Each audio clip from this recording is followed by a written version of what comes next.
Syekhuna, Syekhuna, Syekhuna. Itu di markas Nizamuddin zaman Syekh Ilyas katanya. Semua tamu tuh yang ngasih makan Syekh Ilyas semua. Kasih makan semua. Setelah Syekh Ilyas meninggal, ganti yang memimpin dakwah ini putranya Syekh Yusuf. Maka Syekh Yusuf juga ikut tertib Syekh Ilyas itu, kasih makan semua. Akhirnya utangnya banyak Syekh Yusuf ini. Akhirnya orang-orang khawas, orang-orang kaya-kaya di markas itu mikir, wah ini kalau Syekh Yusuf begini terus, orang dikasih makan terus, utang terus, itu bagaimana nanti jadinya? Kita kumpulkan uang. Jangan pakai uangnya Syekh Yusuf, kita kumpulkan uang khidmat markas.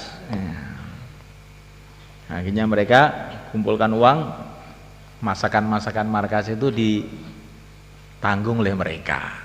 Nah, Syekh Yusuf tahu, maka mereka dipanggil. Syekh Yusuf marah-marah. Kenapa kamu buat begini? Tidak izin saya. Ya kita ini kan kasihan saya kamu. Kalau Syekh Ilyas dulu kan wali. Nah. Tapi kan kita ini sekarang kan ya begini keadaannya. Maka Syekh Yusuf itu, oh kamu ini mau memisahkan saya dengan Allah berarti.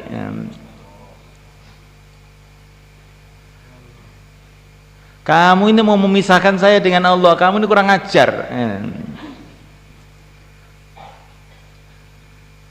Allahnya Syekh Ilyas dengan Allah saya sama.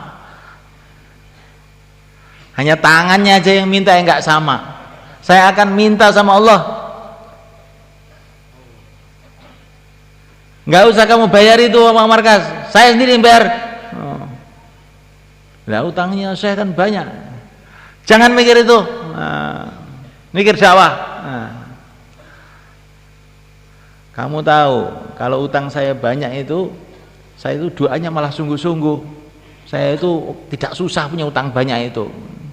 Karena utang banyak saya itu suka ngerengek-ngerengek sama Allah. Itu malah menjadi sebab saya tambah dekat sama Allah. Jangan ikut-ikut kamu. Nah, itu pikirannya Syekh Yusuf kan. Kalau pikiran kita bagaimana? Masya Allah. Nah, dikasih uang dikit itu, alhamdulillah. Kalau khidmat dibayari orang lain, seneng malah. Ya. Sudah ada yang bayari, sudah ada yang ngebosi, alhamdulillah. Kita aman. Ini kalau Syekh Yusuf enggak, pahala kok malah gembira, itu gimana itu? Nah, ini pikiran-pikiran dangkal. Insyaallah malaikat. Kita niatkan malaikat. Dulu ada masjid kecil di Madinah Al-Munawwarah. Masjidnya sederhana. Tiangnya dari gelugu kurma, atapnya dari daun-daun kurma. Kalau hujan pada bocor semua.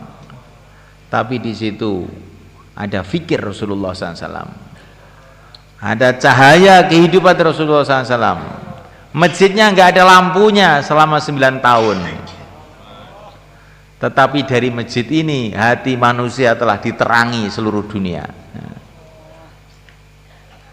Hati menjadi terang, kehidupan menjadi terang, walaupun nggak ada lampu. Sebagaimana digambarkan oleh penyair, kullu baitin anta sakinuhu ghairu muhtajin ila suruji. Rumah yang di situ ada Rasulullah, nggak usah ada lampu, sudah terang benderang. Maksudnya itu nggak sumpek gitu, sudah padang hati ini kabeh. Kalau sekarang ini rumahnya padang, hati ini peteng, sumpek. Ora tahu iso longgar. Ini semalakan Allah SWT. Di sawah pun yang kita pikiran mengamalkan agama di sawah, memperjuangkan agama. Di Madinah itu, dari kebun-kebun kurma Madinah, ya. Di sana dibentuk jamaah-jamaah menyebarkan agama ke seluruh dunia. Mus'ab ibnu Umair radhiyallahu ta'ala anhu bergerak di kebun-kebun Madinah, di sumberan-sumberan air Madinah. Di situ dia ngajak fikir agama. Akhirnya banyak muncul dai-dai, wali-wali dari kebun-kebun Madinah. Di sini nggak ada kebun kurma, kebun apa saja, kebun singkong, kebun sawit, kebun apa. Kalau ada fikir agama, nanti dari tempat itu keluar orang-orang agama. Insya Allah malaikat. Dari kantor-kantor dikeluarkan jamaah-jamaah untuk memikirkan agama. Akhirnya kantornya jadi barokah. Dari pasar-pasar dikeluarkan jamaah-jamaah. Akhirnya pasarnya jadi barokah. Di mana saja kita berada, itulah kehidupan Nabi. Itulah kehidupan kita yang kita cita-citakan. Insya Allah malaikat. Itu harus kita cita-citakan. Kamu itu pengen hidup model opo? Nah, malaikat Allah Ta'ala, kita ingin rumah yang baik, ingin mobil yang baik. Tapi jangan lupa, ada yang perkara lebih penting lagi, hidup yang baik. Hidup yang baik ini tidak pernah terpikirkan oleh kebanyakan manusia. Yang dipikirkan rumah baik, sawah baik, jembatan baik, lampu baik, tapi hidup baik itu loh gak ada. Lah baginda Nabi SAW sebaliknya yang dipikirkan, bagaimana hidupnya baik, bagaimana umat hidupnya baik. Kalau umat ini hidupnya baik, dicintai oleh Allah. Kalau dicintai oleh Allah, sudah, walaupun nggak ada jalan, walaupun nggak ada apa-apa, tetap saja dia mulia. Tapi kalau tidak dicintai oleh Allah, akan celaka, walaupun naik ke bulan, walaupun bikin Apollo 11, walaupun bikin Challenger, walaupun bikin Make Jet, bikin apa saja, kereta api, kereta apa, kalau nggak diridhoi oleh Allah, akhir-akhirnya jadi intip neraka. Nah, udah gitu aja.